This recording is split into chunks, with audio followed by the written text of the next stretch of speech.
Yo, what is going on, my little Logies? Hope you guys are having a great day so far. So sorry if I look a tad tired. It's like 12 o'clock actually on the dot at night or in the morning, whatever.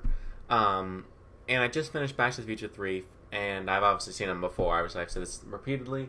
But yeah, what can I say about this film? Okay, first thoughts right off the bat. It's a good film.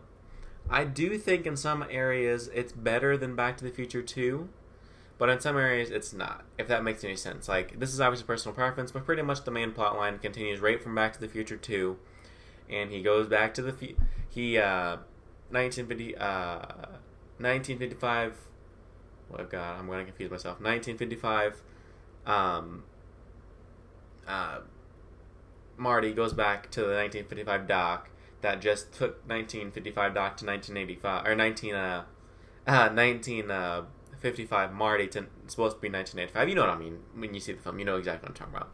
Anyways, a lot of numbers for me. That's too much. Anyways, she's shocked. He gets passed out. Pretty much, they all of a sudden have to go find Barney, the Doc's DeLorean that he stuffed kind of like an old kind of cave like what to call it, you know what I mean. He put it there so no one would have to travel back because Doc said in the letter that he wanted to stay in the Old West with his love of his life, which is Clara, actually. So yeah, the thing is, Doc obviously didn't know about Clara, and it's kind of weird events how things just kind of fall into place, which I really enjoy about these movies. These movies kind of alter the future, but kind of for the better in a way. It's kind of interesting how they, at the end of the movie, kind of a spoiler, not really, Doc mentions saying you can write your own future, which is very true. Like, your future's not written yet, which I think is a very clever way of thinking about it, because considering what the movies are about, you know.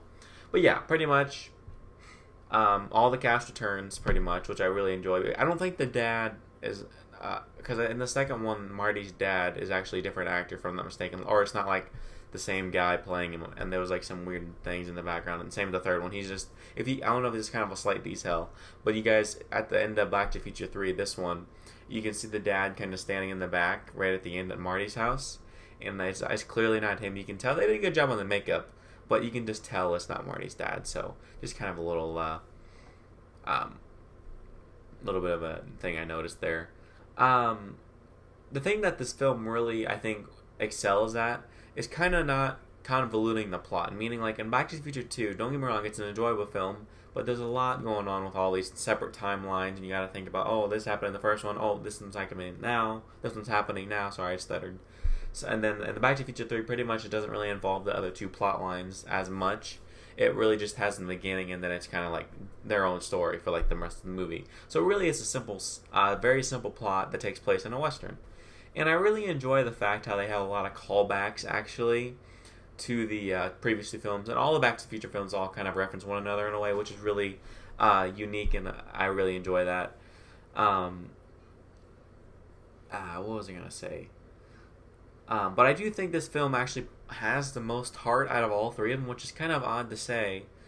But yay, it's quite fine. I was actually doing some research a few hours ago, and I never knew that Robert Zemeckis, the director of these films, only wanted to do one Back to the Future, but since it got such high grossing at the box office, he's planning to do a second one. And if you guys didn't know, he filmed Back to the Future 2 and 3 like only a year apart instead of like a few years like Back to the Future 1 and 2 was.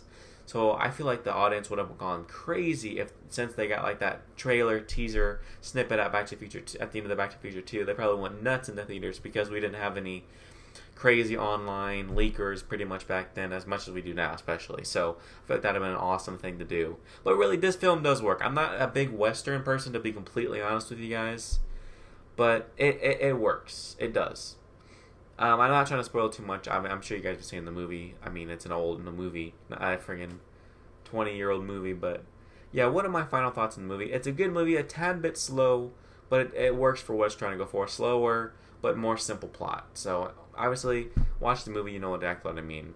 But I really enjoyed the film. It had great cast, great returning jokes, and parallels to all the movies. But yeah, what am I going to give this film? I'm going to give it an 8.5, slightly above Back to the Future 2, only because It's a lot more simpler. It's not so convoluted in the plot. So yeah, guys, I hope you guys enjoyed this trilogy reviews in the making. And yeah, I hope you guys have a great rest of your day. Peace out.